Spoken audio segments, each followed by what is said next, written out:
আপনার শরীরে লিভার খারাপ হলে কি কি লক্ষণ দেখা দেবে? লিভার খারাপ হলে তো শরীরে অনেক রকমের লক্ষণ দেখা দেবে। তার ভেতরে কিছু গুরুত্বপূর্ণ লক্ষণ আপনাদের জানাচ্ছি।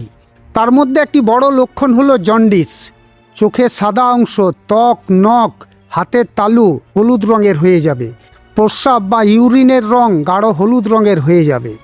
এছাড়াও পেটের ডান দিকের ওপরে বা পাঁজরের নিচে ব্যথা বা যন্ত্রণা হওয়া, পেটে তরল বা জল জমে গিয়ে পেট ফুলে যাওয়া, পায়ের গোড়ালি বা পায়ের পাতা ফুলে যাওয়া, এছাড়াও মল বা পায়খানার রঙের পরিবর্তন হয়ে যাওয়া, সাদা, ফ্যাকাশে এবং কালো রঙের পায়খানা হবে, আলকাতরার মতো কালো পায়খানা হওয়া এবং রক্ত বমি হওয়া, এছাড়াও ত্বকের মধ্যে চুলকানি হবে।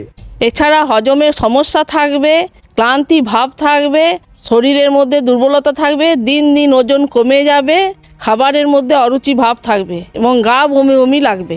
এই লক্ষণগুলো যদি আপনার শরীরে দেখা দেয় তাহলে সাথে সাথেই আপনি লিভারের ডাক্তারবাবুর সাথে যোগাযোগ করুন। ভিডিওটি ভালো লাগলে চ্যানেলটিকে অবশ্যই সাবস্ক্রাইব করবেন।